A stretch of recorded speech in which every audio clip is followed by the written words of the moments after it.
Bonjour mesdames, bonjour messieurs, vous êtes dans la zone sportive. Aujourd'hui on est avec notre confrère David Bitouaïki de l'Afro Info de 143. Bonjour Dave. Bonjour Calvin, bonjour à tous les téléspectateurs. Voilà, un plaisir de te recevoir. Juste pour parler de la troisième journée du groupe F. Bien sûr la RDC va jouer c'est mercredi. On voulait un peu savoir d'abord le match. On était ensemble sur téléphone dans les jours du match avec le Maroc. Un très bon match, de la part de Lopar. Une belle sortie et puis voilà, on peut dire que la RDC a quand même sorti les griffes. C'était compliqué, la RDC ne partait pas favori sur cette rencontre-là, mais elle a mis en difficulté le Maroc. On a vu en deuxième période que la RDC méritait même la victoire. De quoi dire qu'on s'attend à un autre match passionnant. Cette Coupe d'Afrique des Nations nous a offert de grands matchs. On espère qu'on vivra un bon moment de football ce soir. Aujourd'hui, on sera face à la Tanzanie. Évidemment, la Tanzanie qui est un adversaire qui a toujours mis à mal la République démocratique du Congo, mais il faut dire que la dernière rencontre entre les deux équipes restait sur une victoire de la RDC 3-0, c'était à Dar es Salaam. Mais aujourd'hui, c'est un tout autre match. Il faudra être beaucoup plus sérieux, il faudra pas se faire surprendre parce que cette Coupe d'Afrique des Nations nous a appris qu'il n'y a pas de petites équipes. Et là, on a vu certains pays, certains grands, voilà, entre guillemets, se faire sortir par des équipes moyennes. Et là, la RDC a rendez-vous avec la qualification. Donc, en cas de défaite, la RDC pourra tuer ses chances de qualification. Et donc, il faut soit un nul ou une victoire. Et moi, je vois que la RDC est bien partie pour cette rencontre, mais il faudra gagner ou du moins arracher un nul. Nous n'avons qu'un point, 2 points jusque-là. 2 points glanés dans 2 sorties, mais il faut dire qu'avec la configuration aujourd'hui de cette phase finale de la CAN, il y a possibilité de repêcher 4 meilleurs troisièmes. Et donc la RDC peut jusqu'à présent terminer soit premier du groupe, soit deuxième du groupe ou soit meilleur troisième, parce qu'avec 3 points, la RDC sera qualifiée. On est déjà à 2 points. Mais il ne faut pas sombrer dans cette même configuration parce qu'on a vu l'Algérie qui avait 2 points à l'issue de la deuxième journée se faire sortir par la Mauritanie après cette défaite d'hier. Donc la RDC doit forcément s'imposer et puis voilà, on doit quand même imprimer cette marque-là. La RDC a fait du beau jeu depuis le début de la compétition et donc si on veut concrétiser cela, c'est par la victoire, c'est ce soir. Donc moi je vois, la RDC a les arguments pour gagner, mais voilà, la Tanzanie peut être surprenante. Il faudra prendre cette équipe avec beaucoup plus de considération. Voilà, et déjà on s'est bien rendu compte que depuis le début, Sébastien Desabre ne change pas sur son équipe. Le 11 de départ de la fois dernière ou carrément de la première journée, c'était la même sélection pour la deuxième journée. C'est là l'âme d'une équipe, la base, le fondamentaux. Voilà, donc on a déjà des bases qui ont été établies depuis longtemps. S'il faut rester sur ces joueurs-là, ils ont participé ensemble aux 4 dernières journées des éliminatoires de la CAN, outre quelques joueurs qui ont rejoint la sélection en septembre et au mois d'octobre. Mais la majorité de ces joueurs-là étaient déjà titulaires avec Sébastien Desabre dès la 3e journée des éliminatoires. Et moi, je vois mal Sébastien Desabre ce soir changer son équipe. Il va rester sur son équipe-là. Certes qu'on peut s'attendre à quelques changements, mais je crois pas. Sébastien Desabre est satisfait, je peux le dire, du rendement de ses joueurs depuis le début de la compétition. Dans le but déjà, on sait que c'est Lionel Mpassi qui va démarrer sauf changement de dernière minute. La défense, elle va rester la même. Dylan Batubinsika qui était suspendu lors de la première journée, qui est revenu lors de la deuxième journée, mais Inonga a commencé comme titulaire, puis il est sorti sur blessure.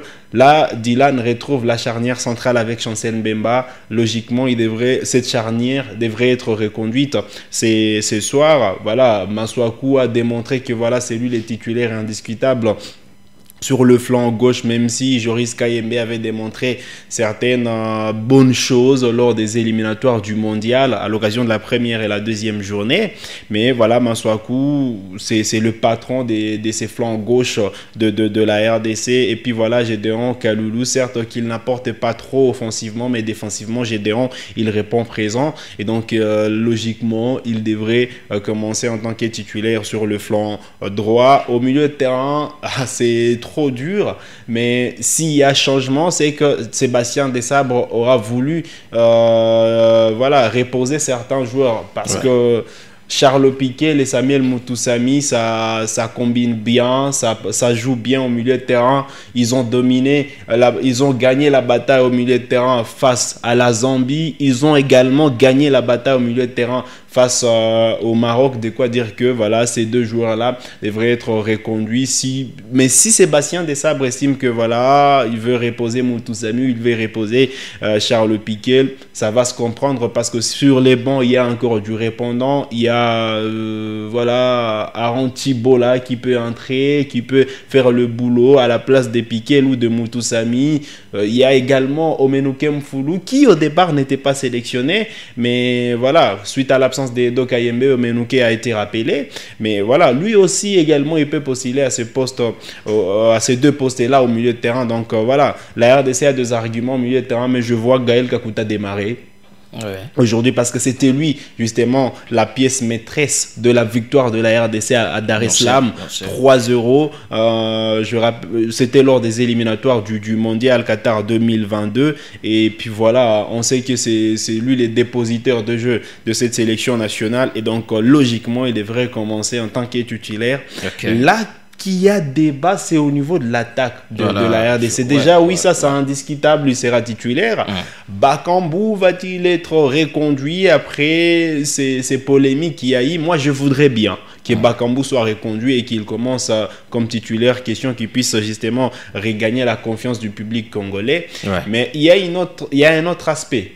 Fiston Kalala Mayele, c'est un élément important également pour la République démocratique du Congo et il peut jouer les jokers pour la RDC parce que la défense centrale de la Tanzanie, ce sont deux joueurs que Fiston a affrontés pendant plus de 2 ans du côté des Young Africans. De quoi dire qu'il a une idée sur cette équipe tanzanienne. Donc Fiston, il fait peur à la Tanzanie. Donc, je dirais qu'en Tanzanie, on a peur des Fiston Mayele que de Bakambu.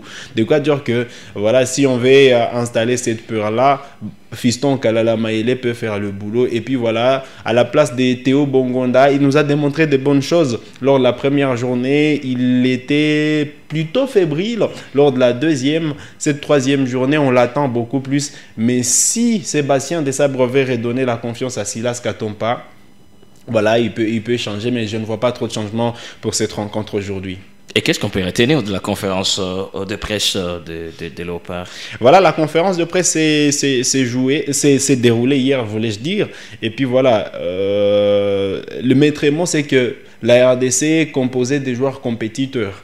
Ils vont aller face à cette équipe tanzanienne avec la détermination de l'emporter. Yohan Wissa a évoqué que même un nul, la RDC pouvait passer. Mais voilà, l'idéal, c'est pas de passer avec ces nuls-là, mais l'idéal, c'est de terminer cette phase de groupe avec une victoire. Et puis voilà, le Sébastien Desabre, lui, il est satisfait du rendement de son équipe et on espère que, et il espère, je vais dire, que voilà, les joueurs vont mouiller le maillot encore une fois pour arracher la victoire. Le match à 19h, temps universel. 20h, temps universel. 22h, heure de la partie orientale de la RDC. 21h, heure de Kinshasa. Voilà. Donc, ça va se passer au stade Amadou. Voilà, ça se joue à Korogo, exactement au stade Amadou Gon Coulibaly. Donc, les Léopards ont érigé leur quartier général à Korogo depuis avant-hier. Parce que vous le savez, ils étaient à San Pedro où ils occupaient voilà, les locaux d'une cité Cannes érigée à San Pedro. Maintenant, là, ils vont fixer le cap sur... ils ont déjà fixé le cap sur Korogo. Ils se sont préparés démarré avant-hier. Hier, c'était la reconnaissance de l'ère des jeux. Et puis, ça en est suivi une séance d'entraînement. Mais il faut préciser que si les Léopards terminent deuxième du groupe, parce que c'est la forte probabilité en cas de victoire du Maroc, c'est que la RDC cherchera la troisième ou la deuxième place. Mais la forte probabilité, c'est que les Léopards terminent deuxième. S'ils terminent deuxième, ils pourront affronter l'Égypte. Ce sera le dimanche 28 janvier prochain. Et ils pourront retourner encore une fois à San Pedro pour évoluer justement au stade Laurent Pokou. Donc, on attend beaucoup de cette équipe nationale de la RDC, c'est qu'il y a des surprises. Il y a des surprises. On a vu des équipes, le Mozambique par exemple, mettre en difficulté le Ghana, la Mauritanie. Hier même avec l'Algérie. Qui a sorti l'Algérie. Donc, on ne veut pas avoir des surprises avec la République démocratique du Congo. Donc, c'est le match piège de la RDC. Surtout que face au Maroc, on n'attendait pas les Léopards à ce niveau-là. Mais on attend les Léopards beaucoup plus face à la Tanzanie qui est très fort. Voilà. C'est quoi votre pronostic déjà, David? Moi aujourd'hui, je ne saurais pas donner le pronostic. Parce que c'est un match piège. Un match piège parce que, voilà, ça va se jouer sur des détails. Soit la RDC prend largement les dessus de cette rencontre, soit la RDC se fait piéger. Et puis voilà, la Tanzanie peut se sublimer parce que la Tanzanie n'est pas éliminée de la compétition. Et il y a cette possibilité de passer comme meilleur troisième. Au vu de la configuration de la compétition, il y a justement la Mauritanie qui a 3 points, mais le goal average n'est pas jusque-là en faveur de cette équipe-là, tout comme la Côte d'Ivoire qui a -3 comme goal des diff. De quoi dire qu'en cas de victoire, justement, en cas de victoire, la Tanzanie pourra passer comme meilleur troisième ou comme deuxième du groupe. Donc c'est compliqué. La RDC doit forcément faire un très bon résultat et là ils sont très attendus et pour moi c'est compliqué de donner un quelconque pronostic parce que je sais que ça sera compliqué pour les Léopards. Rendez-vous alors fin des airs, air de Goma. Allez, on se donne rendez-vous et on espère qu'on va vivre un très bon moment de football, plein de rebondissements, plein d'émotions et puis voilà, et puis plein de joie. On espère qu'à la fin, la RDC pourra justement arracher la qualification, que ce soit la victoire ou un nul. Du moment qu'on est qualifié, ça nous ira bien. Voilà. Merci David, surtout d'avoir répondu à notre invitation. Ouais, c'était un plaisir de passer encore une fois, de passer pour la première fois carrément chez vous. J'espère que je pourrai revenir très vite. Voilà, merci, c'était David Bitoaiki. Rendez-vous alors à Fête des Airs et on fait que souhaiter de bonne chance à nos Léopards.